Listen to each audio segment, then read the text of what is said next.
Okay, can you hear me? Everybody? Yes? Okay. Okay, I am going to talk about a medical volunteer journey that I made with Global Volunteers. And I do know that at least one of you has volunteered with Global Volunteers before. And if I remember correctly, that was Mary Williams. True.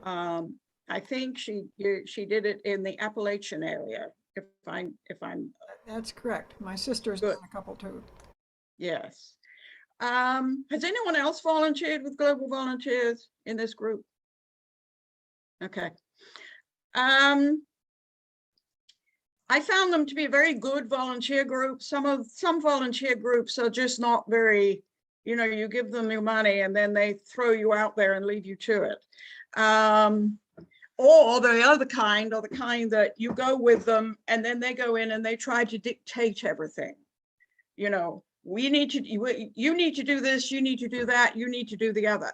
And they don't ask for feedback and help from the people that they're helping. Global Volunteers is known for going out there and assessing everything and having local feedback as to what they need. In fact, they will usually wait until an area asks them to go out there and help them. So that way they know that they're not imposing on that area. Okay, the next, let me move on here. Okay. First of all, a short geography lesson. Tanzania is here, just south of Kenya. Getting there, as all of you who have been to Africa, and I know several people have been, is quite an arduous process. I went via Saudi Arabia and then down south to Tanzania. There are other ways of doing it, but there is no short route to get there. Now, I flew to Saudi, or actually Dubai to be exact, spent the night in Dubai. Then the next day flew on to Dar es Salaam. And this was the view out of my hotel of Dar es Salaam. When I was, there were no paved roads in Dar es Salaam.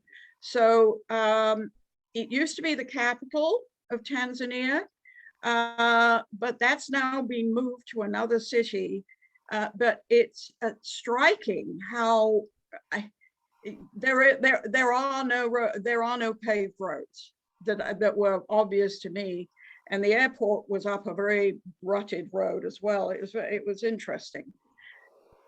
Okay, then we flew from Dar es Salaam to Iringa on a 12-seat plane, and I think that Isabella and Jerry went to Iringa. In fact, that when Isabella knew that I was going to go to Iringa, she gave me a gift for their host that had had a child. So she gave me a gift to try to find out how I could give it to them. So that was one of my tasks when I went there. And I'll tell you more about that in a minute. Okay, I flew into Dar es Salaam. You'll see that Iringa sits right in the middle of the country. So we flew on this 12-seater plane from Dar es Salaam to Iringa, and then Ipalamwa, which is the village that we worked out of, is about a 1.5 hour to 2 hour drive up into the mountains due south of Iringa. So it's up in this neck of the woods. As it says on the Global Volunteers website, it's at the end of the road. And it really is. You can't go any further. And this was our primary workplace, and we worked also in 2 neighboring villages. The roads there are all the red, rutted, unpaved roads. So that 1.5 hour, the getting around there is quite a challenge.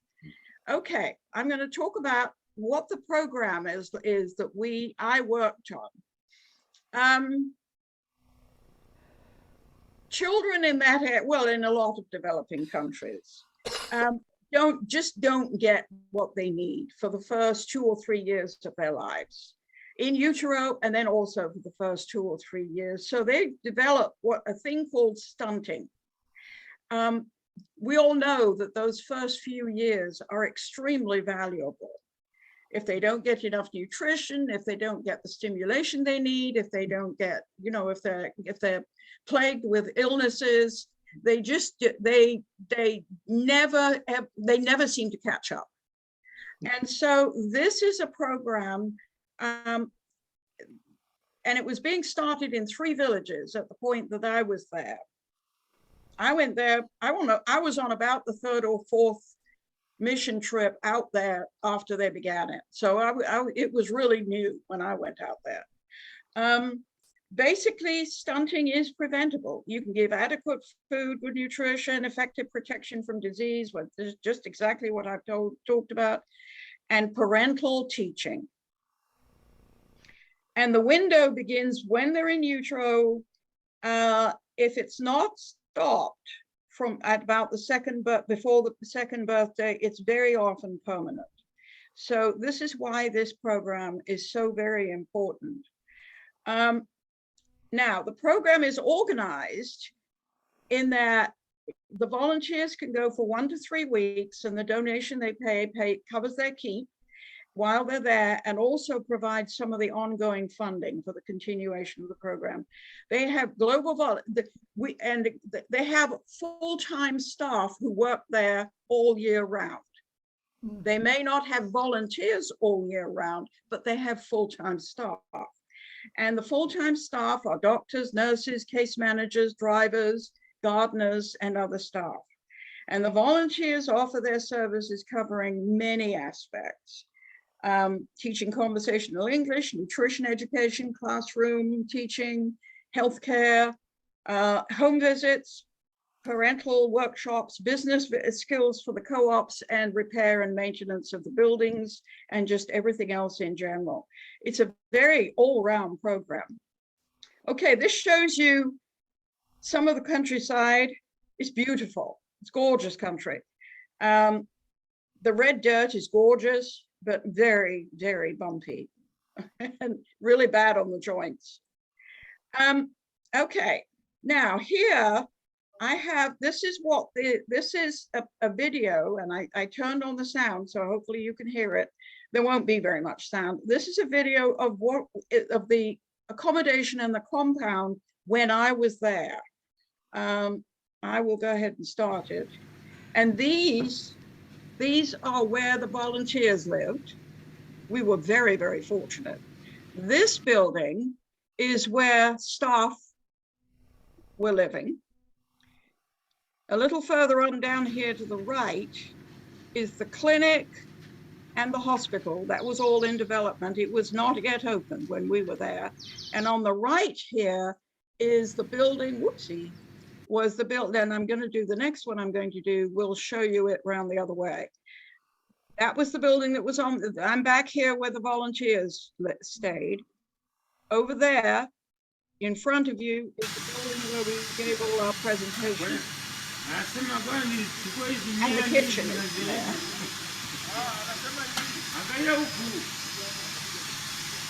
There's the clinic and the hospital.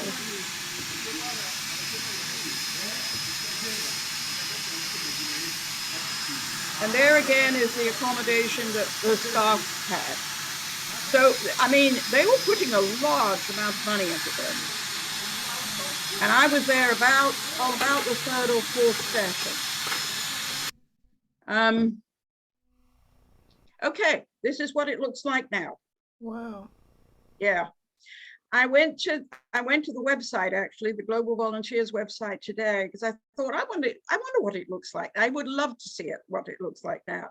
And this is the way it looks now. So you can tell that it's really developed, and there are chairs everywhere for people to sit down. It's a very friendly place. This is inside one of the delivery suites. They deliver babies there. They can do C-sections if they had to. They prefer not to, but in an emergency, if they had to do C-sections, they could. And then the next one is a picture of Dr. Benjamin. He was there when I was there as Dr. Benjamin, talking to a mom and the baby tucked in down there and the son. And here, I just had to throw this in. When I was there, Dr. Benjamin had just started, and one of our case managers who was with us, she lives out there. Her name is Elkanah, lovely lady. She worked with another lady and I, and she's the person who took us out on our home visits. And you could tell from the minute the two of them met that they were going to end up getting married. You could just tell they were. Elkanah sent me this when they got married, which was probably about a couple of years ago. Then she sent me another photo of her with the new baby. And so we are keeping in touch, which is lovely. Now, this is Elkanah here, taking us out on a home visit. And this shows you how I was out there to teach health and things, but you end up doing all other kinds of things. Digging ditches this was digging for washing stations. Now, the water situation is basically there are no wells. You get your water by going down the hill and getting it from the local river or stream. So of course it's got all kinds of organisms in it. So since we were one of the first groups to go out there, one of our jobs was to help build the washing stations. They had no idea about good hand washing, absolutely no idea at all. And so we worked on digging the holes and we would take out all this setup here for the washing station, and the bottle would be attached onto that frame. And then there was a foot pedal that they could use to pump the water out of it was attached by string actually to the top of the bottle. It's a pretty rudimentary system. We were using this plastic setup. Apparently it was done in another location, not here, but at a completely different location, same kind of setup, but using wood. But the problem was that the local people would take down the setup and use the wood for their fires. So we used the plastic to do it. So we have these plastic poles, and they would get the water from the streams and then add about 6 drops of bleach. And then that way they would use that for doing their hand washing. And then the soap would be attached on a string from here. So you can see how, and this is Elkanah, the lady in the photograph of the wedding photo, showing this other lady how to put the bleach in the bottle and how to mix it all up. And they were given this little container of bleach that they kept on a top shelf in their house. So that way they could add it to the water whenever they needed to. So that was a big thing when I was there. We dug holes and set up washing stations. We also did home visits. No. And this was a charming little kid on the left. And this just shows you, gives you now, she had bricks. There were bricks in this house. This one was basically mud. It was a mud house. So they varied according to the amount of money that they had to be able to put into their building. Nutrition. This on the left-hand side is a bag of what they call porridge. And I don't know if you can see, but it's what we were able to get for them, or what Global Volunteers provided for them for nutrition for the children. And it's basically, it's a a grain-based food. It's got wheat, soy, all kinds of millet, all kinds of other things, and some dried vegetables in it. And that was mixed with water. And then the picture on the right-hand side, all these cups are at a school for the children to come and get their porridge.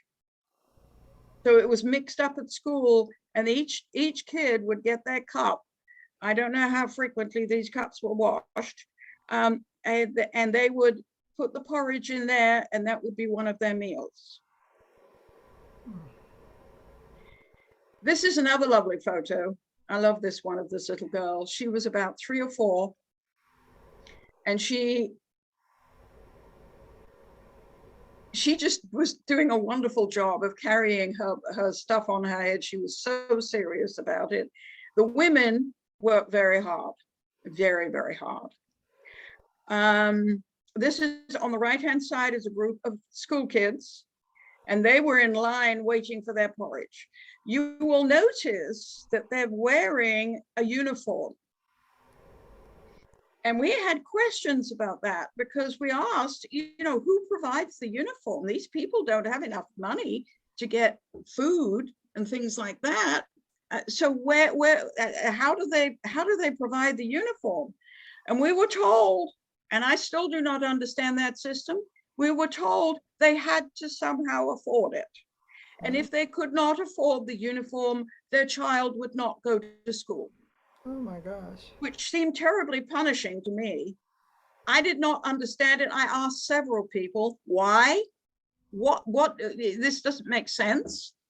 But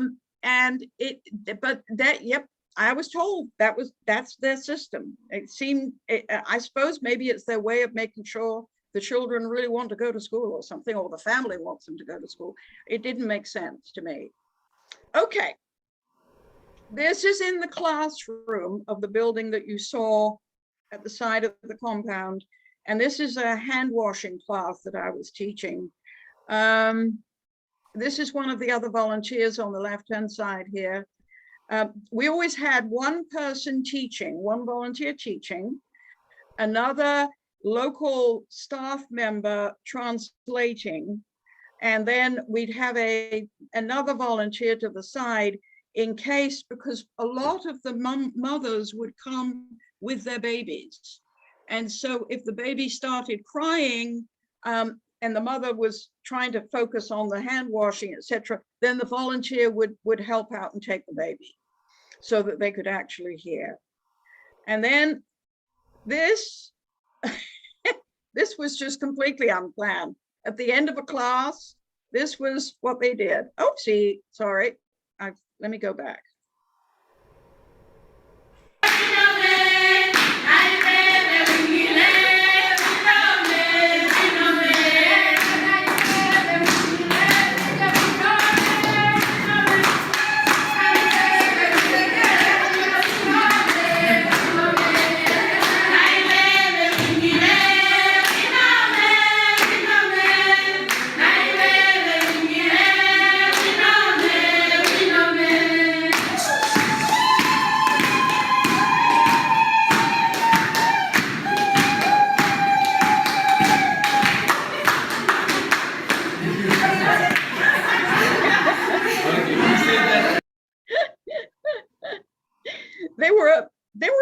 They were lovely people.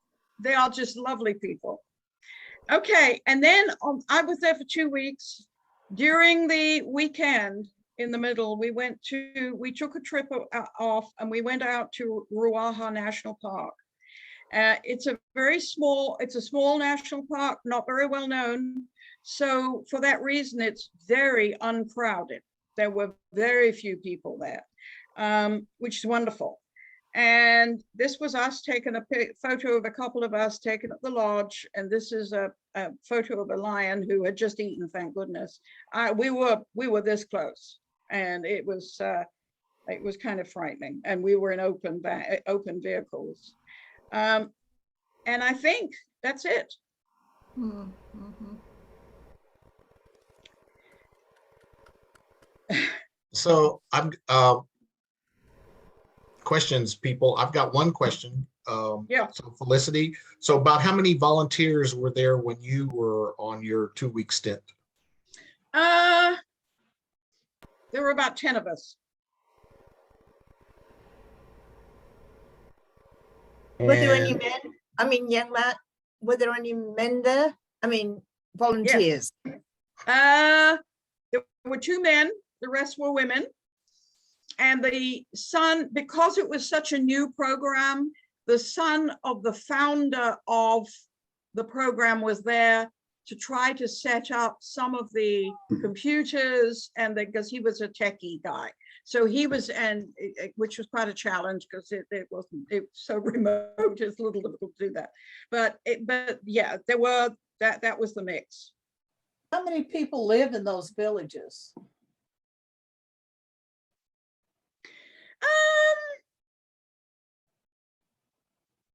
Oh gracious, because they're so spread out. I would say probably about 300 or 400 in each of them. It's How very many? small. How many About 300 or villages? 400. But how many villages do they serve? Well, the 3 villages that we worked in, Okay. we only worked in 3. We worked in Ipalamo mainly, and then there were another 2 which were about 10 miles away from Ipalamo. Did you find that most of the people there spoke English? No, Swahili. Hmm. How did you talk to them? We didn't. We had to use, well, okay. The way we used an interpreter. And then Elkanah, when we went out with Elkanah, then we would go to their homes and did home visits as the nurses, and we would do some of the health education, and Elkanah would do our translating for us. Now, when there are no, Elkanah was a case manager visitor, and I don't know if she still works or not now. She's married to Benjamin and has a child, but she went out there every week to the families who were in the program. So there was continuity. Obviously the volunteers are not there all the time. So to keep the continuity going, there were the employees who worked there who are all local. And Elkanah went out to all her patients once a week and followed up on the teaching of the hand washing, the nutrition, checking on mom, et cetera, et cetera, et cetera. The women who were in the program volunteered for it. They were not pushed into it. They volunteered to have the services of the program. Did the staff that were there, that were in the other accommodation, the other place, did they speak English? Spotty sometimes. Okay. Dr. Benjamin spoke some English. And he was astounding. He had gone to Russia, to Moscow for some of his training, his medical training. So he spoke Russian, he spoke Swahili, he spoke some English, and he was such a modest man. You would never think that he'd done all that. He was a lovely man, lovely man.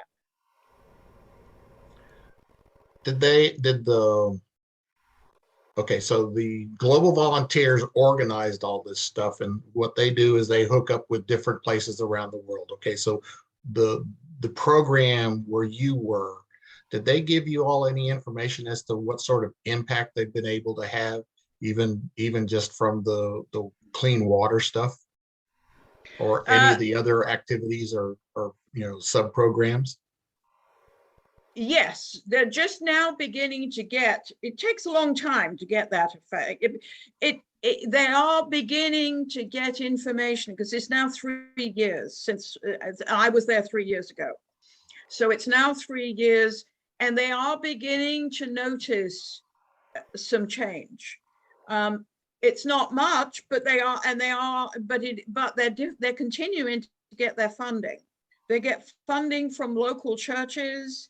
They do it in cooperation with local churches, and they get funding obviously from the volunteers who go.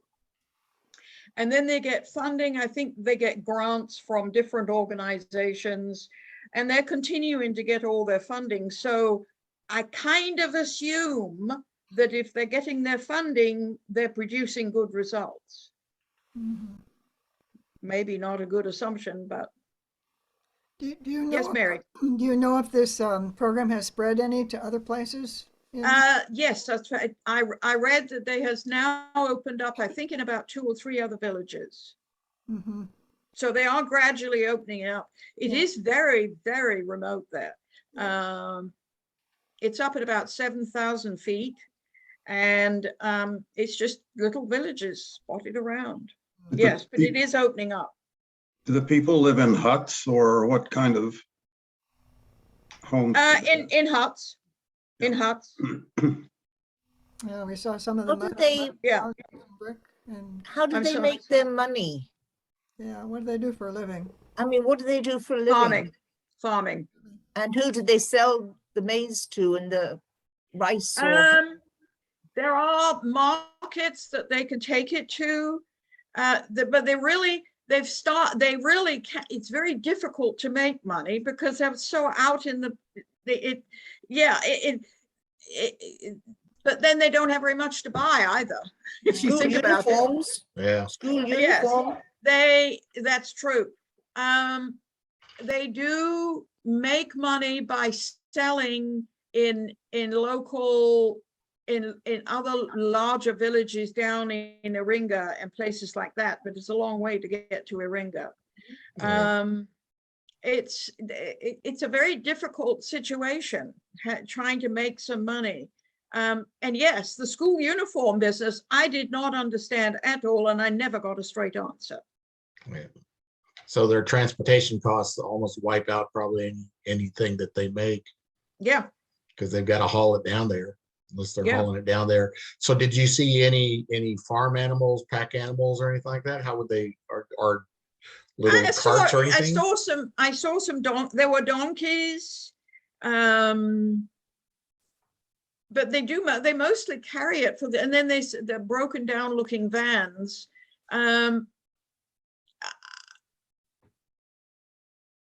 So very different. Do they have chickens? Do they have chickens and Yes. ducks? Yes. They have chickens. Goats? Some, Okay. but mostly it's very fertile land, so they live mostly on vegetables and fruit. Okay. The amount of protein that they get is not tremendous, which is why there's a problem for the children. It's a pretty impoverished area. In that way. In other ways, it's not. I mean, in other ways, it's a very, they're very supportive of each other. From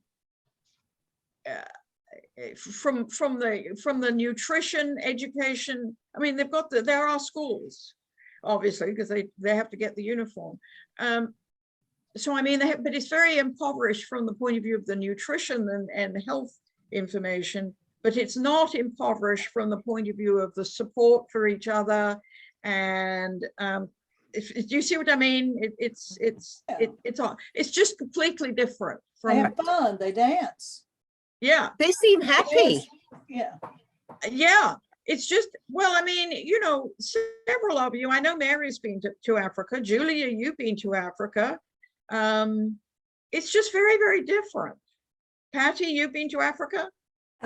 Yes, and I did a mission trip, and we went into around Arusha and we built homes for, actually we only ended up building one, but it was part of the Methodist Church global missionary effort. Mm-hmm. Every picture I've seen of schools in Africa, the kids all wear uniforms. I've not seen any where they didn't wear a uniform. And it was the same way at Felicity, where we were. They had to have a uniform to go to school. Yep. But did you, Patty or Mary, did you ever find out why? It's just what they do. I don't know. Right.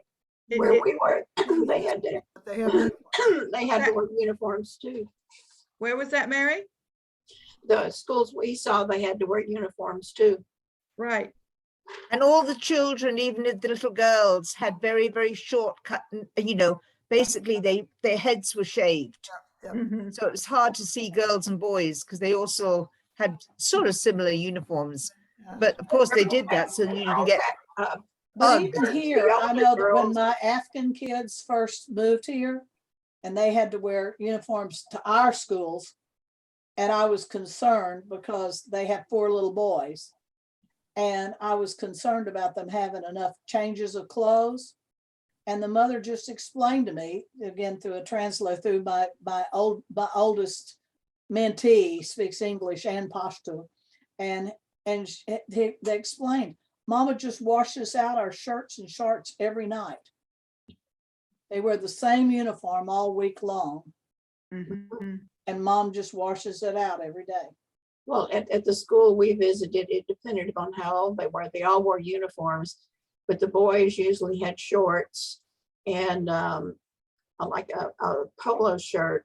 The girls had skirts and the little shirts, and then some of them had a jumper. And as they got older, some of them, the girls had dresses, but they were all the same color and alike. So it was depending how old they were. So they had several uniforms that they would have to get. I never got a straight answer as to how they managed to buy these uniforms. And suppose there was a child who really wanted to go to school and they couldn't afford a uniform, what would be done about it? They don't go. It was Well, they also had to get themselves to school.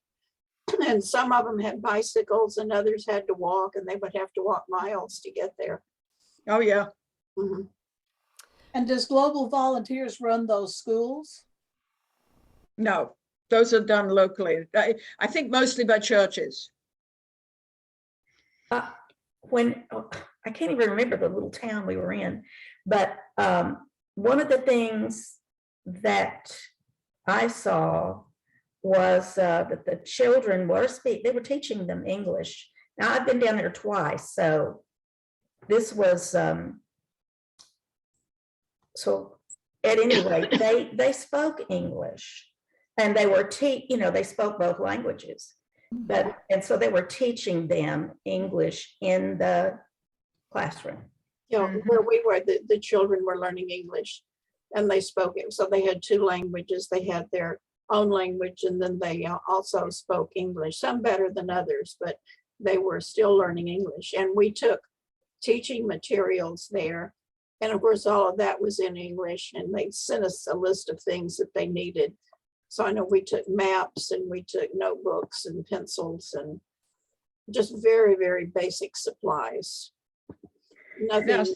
very elaborate. It was just what they needed on an everyday basis. Yeah. I remember, Ray, when we were out in the boonies in Peru, and there were several people in our group that we had pencils and notebooks and things, and we just handed them out to kids when we run into kids' That's places. what we were taking.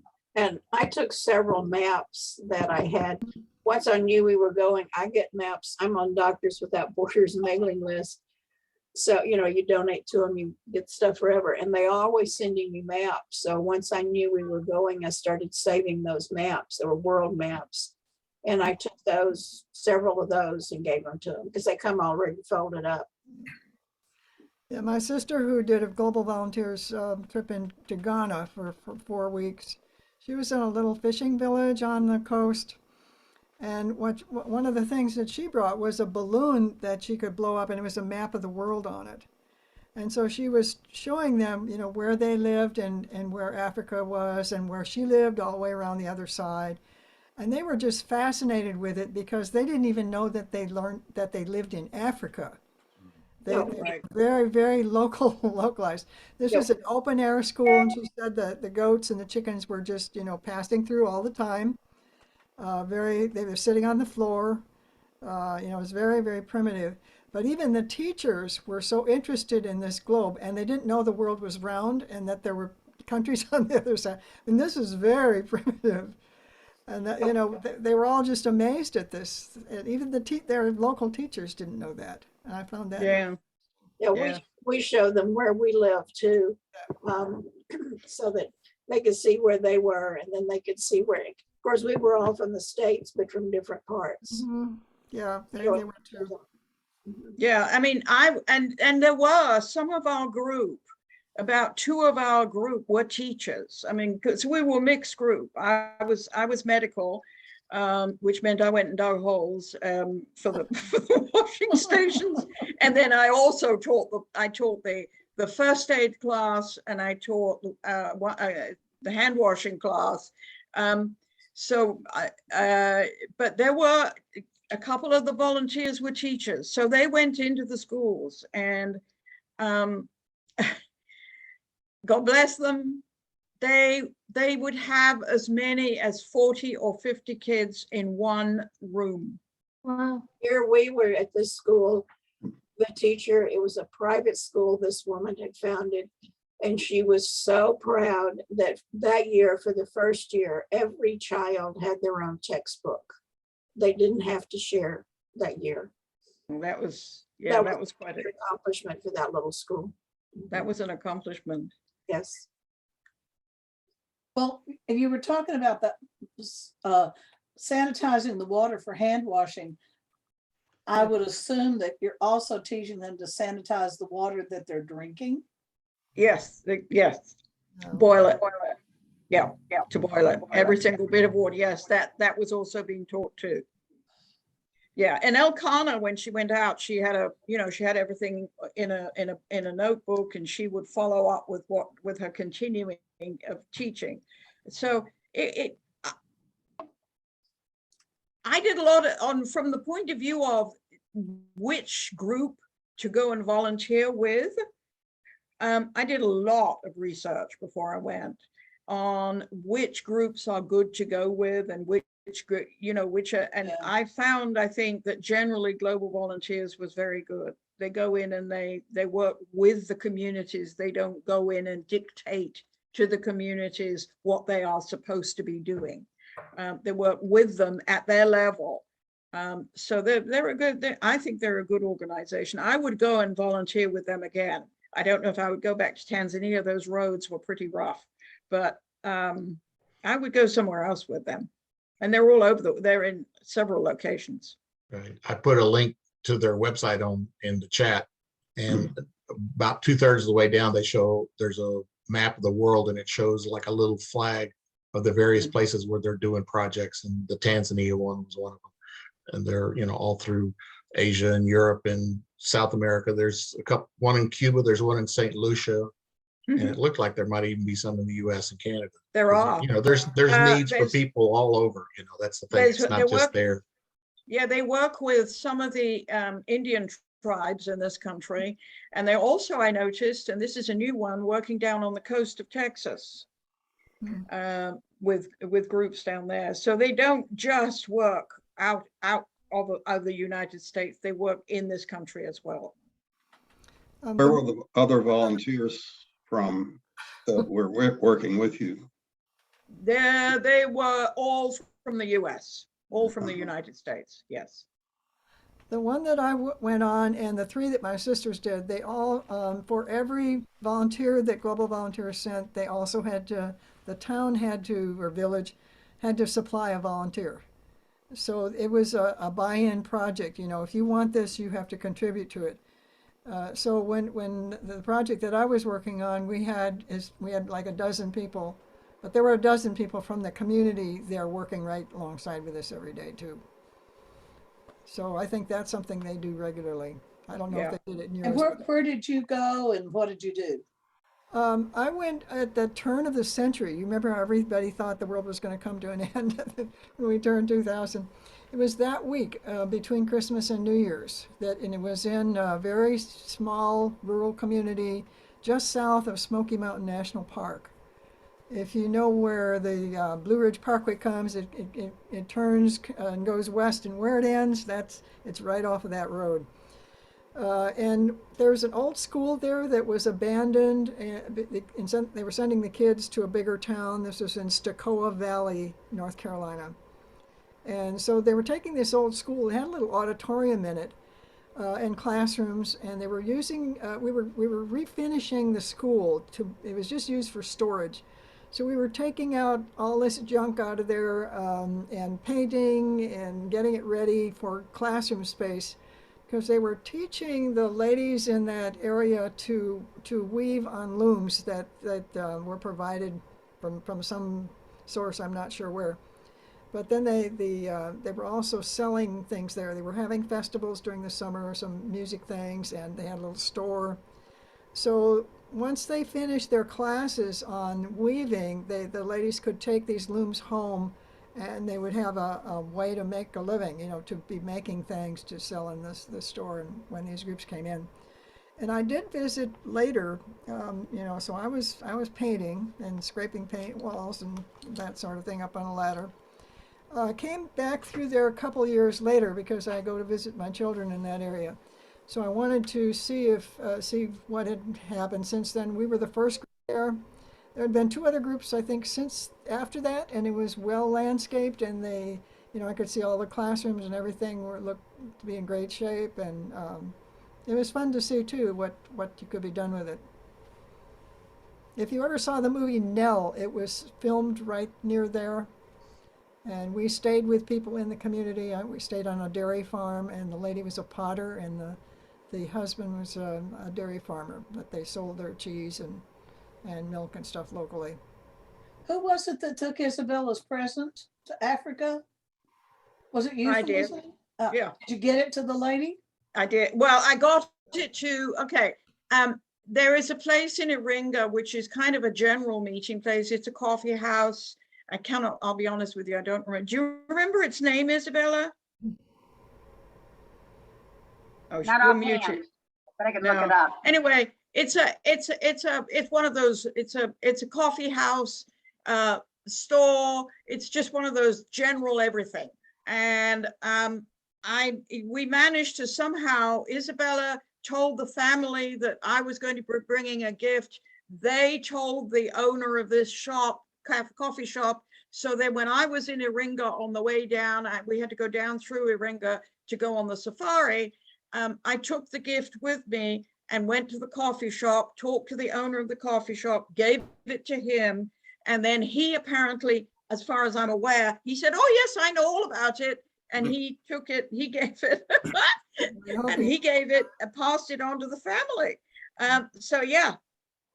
And that's where Jerry and Isabella were on a Friendship Force trip. Yeah, I remember that one. Because they stayed there. Also. Yeah, they stayed there.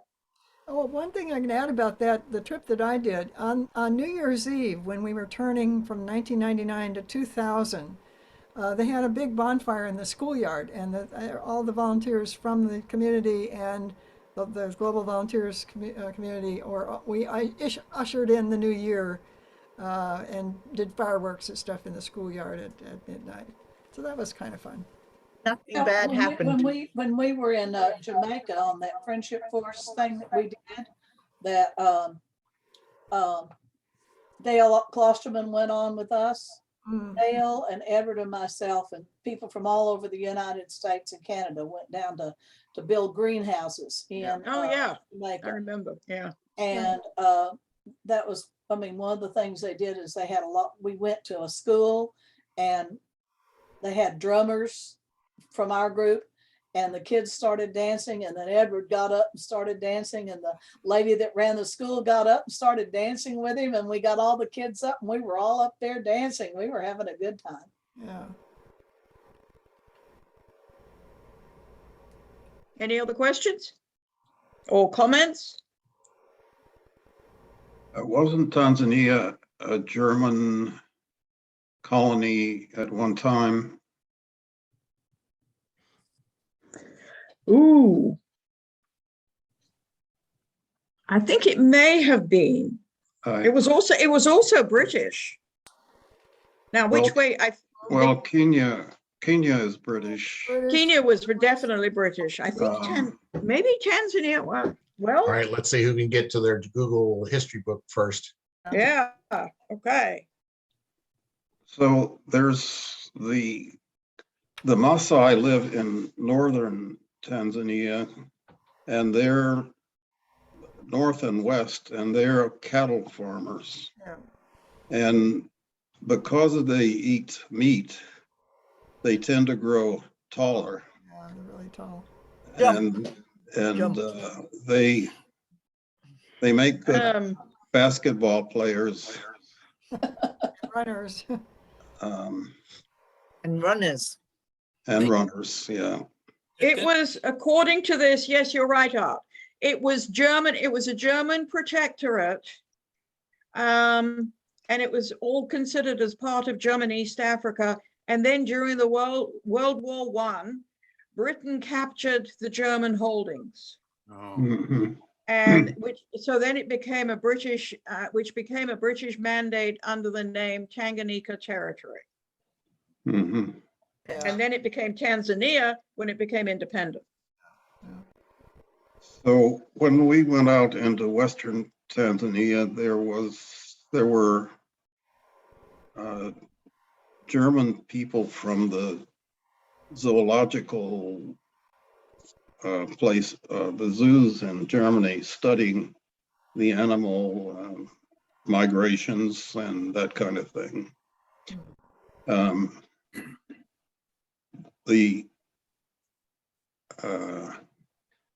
In the Rift Valley is where Leakey discovered Oh, yeah. the Lucy. Yeah. Lucy. discovered Lucy. Lucy. Apology, folks. Ngorongoro crater. And the Ngorongoro crater is very interesting too. It's a collapsed crater, and it captured the animals in the crater.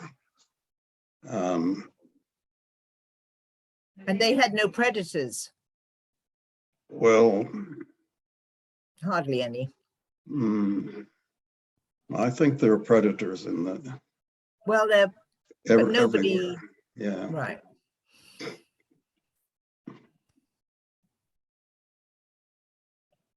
Yeah, I just read an article today that in England, they found in a grave and a drum from the era of Stonehenge.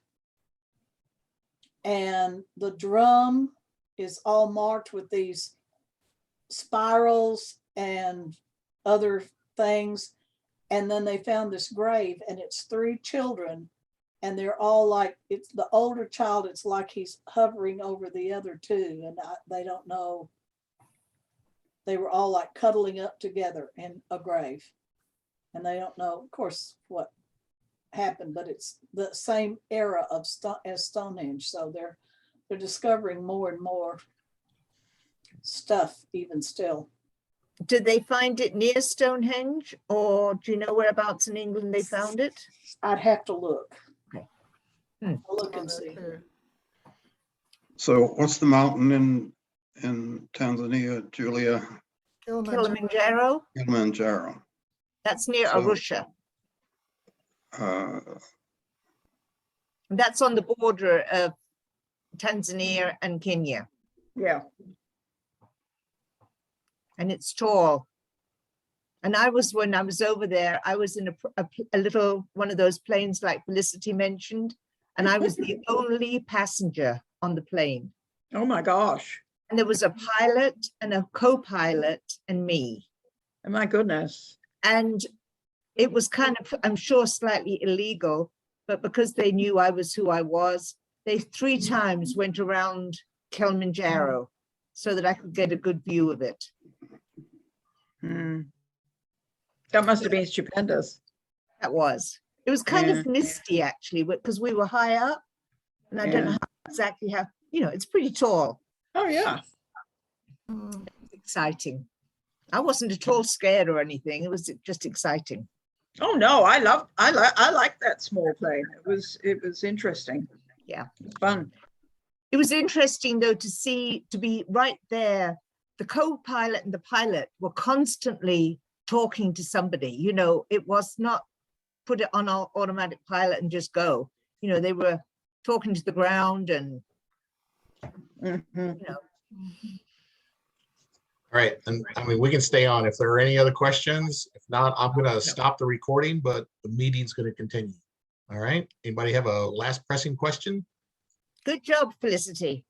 Thank you. Very good. Yes. I couldn't have done what you did. Good program. Thank you.